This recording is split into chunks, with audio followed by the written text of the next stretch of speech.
اعوذ باللہ من الشیطان الرجیم بسم اللہ الرحمن الرحیم الحمدللہ رب العالمین والصلاة والسلام علی سید الانبیاء والمرسلین رحمت للعالمین خاتم النبیین ابی القاسم محمد صلی اللہ علیہ وآلہ وسلم وعلی آلہ الطیبین وصحبہ المنتجبین اما بعد فقال اللہ الحکیم یا ایھا النبی انا ارسلناک شاہدا ومبشرا ونذیرا وداعیا الی اللہ باذنہ وسراجا منیرا۔ میں مبارکباد پیش کرتا ہوں سب اہل اسلام کو، یا حاضرین علماء، مشائخ، دانشور،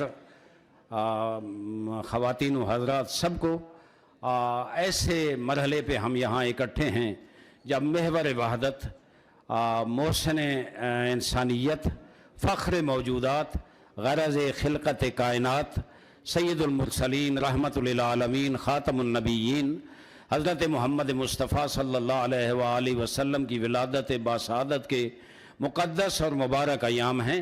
میں سمجھتا ہوں اس سے بڑا کوئی موقع نہیں آئے گا کہ ہم سب مل کر بیٹھیں اور اس ذات نے جو آفاقی پیغام ہمیں دیا ہے، اس ذات نے جو ہمیں منشور دیا ہے، میں سمجھتا ہوں رسول اکرم صلی اللہ علیہ وآلہ وسلم نے، میں ٹائم زیادہ نہیں لوں گا، آپ بڑے مہمان میرے تشریف فرما ہیں، میں چند منٹ فقط یہ گزارشات کروں گا۔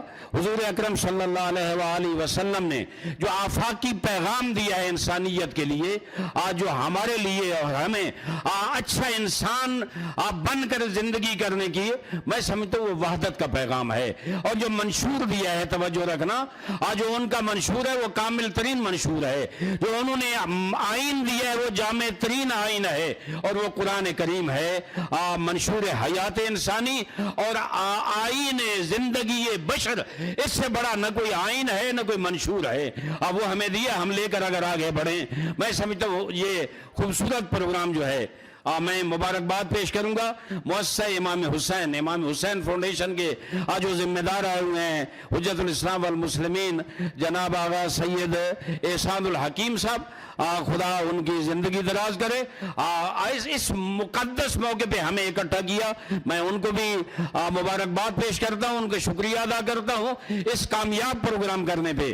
لیکن میں یہاں یہ کہوں گا کہ حضور اکرم صلی اللہ علیہ وآلہ وسلم ہمارے درمیان محور وحدت ہیں، محور عشق ہیں، ہم سب ان سے محبت رکھتے ہیں، ان کے اہل بیت سے محبت رکھتے ہیں، ان کے ساتھیوں سے محبت رکھتے ہیں، اور ان کے جتنے پیروکار ہیں دنیا میں ہم ان سب سے عشق رکھتے ہیں۔ میں سمجھتا ہوں اگر توہین کا چیپٹر ہماری زندگی سے نکل جائے گا، مقدسات کی ہم عزت کریں گے، جتنے مسالک ہیں اگر ان کے درمیان اگر قرآن یہ کہہ رہا ہے، منشور حیات انسانی یہ کہہ رہا ہے، ان هذه امتکم امۃ واحدہ وانا ربکم فاعبدون، یہ امت واحدہ ہے اور میں تمہارا رب ہوں، میری عبادت کرو۔ میں انصاف سے اب سب سے پوچھتا ہوں، اہل قلم موجود ہیں، اہل فکر موجود ہیں، اہل علم موجود ہیں، حضور اکرم صلی اللہ علیہ وآلہ وسلم کے دور میں کیا کوئی مسلک موجود تھا؟ کیا کوئی فرقہ موجود تھا؟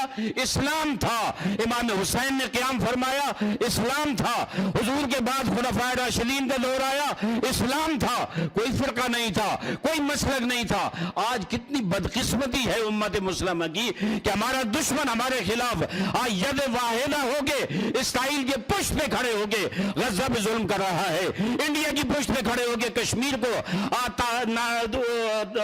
برباد کر رہا ہے، اور ہم لوگ آپس میں فرقوں کی بنیاد پر لڑ رہے ہیں۔ میں یہاں یہ عرض کروں گا، مجھے یاد ہے ابھی علامہ طاہر اشری صاحب نے بہت خوبصورت بیان فرمایا اور یہ کہا کہ آج کوئی مسلک نہیں ہے، کوئی فرقہ نہیں ہے، یا حسینی ہیں یا یزیدی ہیں۔ مجھے یاد ہے جب کسی نے اس پاکستان میں کسی دور میں کہا تھا کہ جناب زہرا سلام اللہ علیہ سے خطا ہوئی، مجھے یاد ہے اس وقت میرے پیر و مرشد صاحبزادہ نور اللہ قادری صاحب وفاقی وزیر مذہبی امور تھے، اس وقت اس مسئلے پہ ایک میٹنگ انہوں نے بلائی وزارت مذہبی امور میں، اور پہلی دفعہ میں نے ان سے یہ جملہ سنا کہ جب سے کربلا بپا ہوئی ہے اس کے بعد کوئی فرقہ نہیں رہا، کوئی مسلک نہیں رہا، بلکہ یا یزیدی ہیں یا حسینی ہیں۔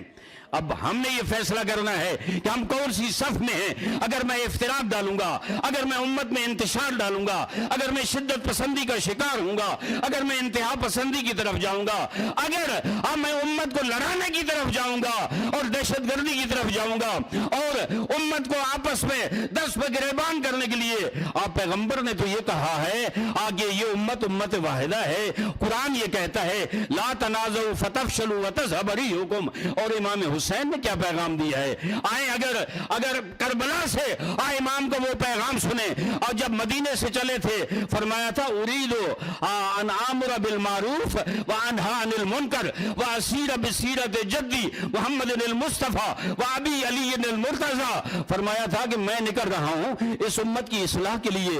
اس امت میں بگاڑ پیدا ہو چکا ہے، اس امت میں انتشار پیدا ہو چکا ہے، اس امت میں شدت پسندی آ گئی ہے، اس امت میں مسلمانوں کا جو اسلامی اقدار ہیں، جو انسانی اقدار ہیں، وہ پامال ہو رہے ہیں. میں اس امت کی اصلاح کے لیے نکل رہا ہوں اور امر بالمعروف اور نہی عن المنکر کرنے کے لیے حسین کو اپنا سر بھی قربان کرنا پڑے میں کروں گا.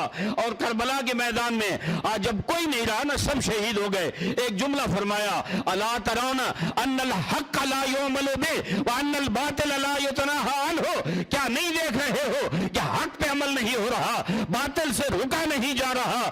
آج جب یہ حالت ہو فرماتے ہیں میں نواسہ رسول ہوں. حسین نے میرے بارے میں فرمایا تھا حسین منی وانا من الحسین. اور رسول نے میرے بارے میں فرمایا تھا ان الحسین مصباح الہدی و سفینۃ النجاہ. اور میں اس عظمت کا مالک نواسہ رسول ہوں، لیکن میں اعلان کر رہا ہوں جب امت کا نقصان ہوگا، جب اسلام کا نقصان ہوگا، جب حق پامال ہو رہا ہوگا، باطل سر چڑھ کے بول رہا ہوگا، تو میں وہاں اپنی گردن کٹانے کے لیے تیار ہوں تاکہ اسلام کو سر بلند کر سکوں اور محمد عربی کا پیغام پہنچا سکوں. تو میں یہ سمجھتا ہوں ہم اس نانا اور نواسہ کے راستے پہ چلتے ہوئے آئیں. میں یہ دیکھتا ہوں ملی یکجہتی کونسل کے صدر یہاں موجود ہیں، اب باقی بزرگان ماشاءاللہ علامہ امین شہیدی صاحب موجود ہیں، ہمارے علامہ راجہ ناصر عباس صاحب موجود ہیں، اور دیگر دوست علامہ شبیر میسوی صاحب موجود ہیں، اور دیگر بہت قیمتی لوگ یہاں موجود ہیں جو اتحاد و وحدت کا پیغام دینے کے لیے جدوجہد کر رہے ہیں. میں کہتا ہوں آئیں سنی شیعہ آج فرقوں میں نہ بٹے. میں ایک دردناک چیز آپ کو بتا رہا ہوں، میں پورے ملک میں جاتا ہوں، میں جہاں جاتا ہوں نا، جب نماز کا ٹائم ہوتا ہے میں کسی مسجد میں رک جاتا ہوں. میں نہیں دیکھتا کہ یہ کون سی مسجد ہے، لیکن ایک افسوسناک ہے مجھے پورے ملک میں اہل اسلام وہ کلمہ پڑھنے والوں مجھے کہیں اسلام کی مسجد نظر نہیں آتی. یا شیعہ کی نظر آتی ہے، یا دیوبندیوں کی، یا بریلویوں کی، یا اہل حدیث کی، یا جماعت اسلامی کی. ہم اتنے کیوں تقسیم ہو گئے ہیں؟ ہم نے درگاہیں الگ الگ بنا لی ہیں. میں نے کہا تھا ایک پروگرام میں کہ حضور کے دور میں ایک ہی مسجد نبوی ہوتی تھی، سب وہاں نماز پڑھتے تھے. آج ہم نے اپنے آپ کو تقسیم کیوں کر دیا ہے؟ آئیں حضور اکرم کو اور ان کے نواسے حسین ابن علی کو محور بنائیں اور اتحاد و وحدت کے ساتھ آگے چلیں. انشاءاللہ نہ فلسطینیوں پہ ظلم ہوگا، نہ کشمیریوں پہ ظلم ہوگا، نہ اجارہ داری سامراجی قوتیں ہمارے اوپر رکھے گی. پاکستان جو اسلام کے نام پہ وجود میں آیا تھا اللہ کی نعمت ہے. آئے فرقہ واریت سے بچا کے اتحاد و وحدت آپ کو سامنے رکھ کر آگے بڑھیں. انشاءاللہ سرخرو ہم ہوں گے اور دشمنان اسلام سامراجی قوتیں ناکام اور نامراد ہوں گی. میں سب کا شکریہ ادا کرتا ہوں جنہوں نے یہ پروگرام منعقد کرنے میں تعاون کیا، محبت کی. بہت خوبصورت پروگرام اور ایک اچھا پیغام پوری دنیا میں جائے گا. لیکن ایک جملہ کہوں گا، صرف میریٹ ہوٹل یا یہاں بیٹھ کر اس طرح کے پروگرام کرنے اور یہ خطاب کرنے کافی نہیں ہے. یہ پیغام دیہاتوں تک، قریے تک، قصبوں تک، پاکستان میں عوام کی نچلی سطح تک جائے گا. انشاءاللہ میں سمجھتا ہوں اتحاد امت پیدا ہوگا اور لوگوں کی یہی خواہش ہے. آئے علماء ہاتھ میں ہاتھ دے کے اس پیغام کو آگے بڑھائیں، انشاءاللہ کامیابی ہوگی. والسلام علیکم ورحمۃ اللہ.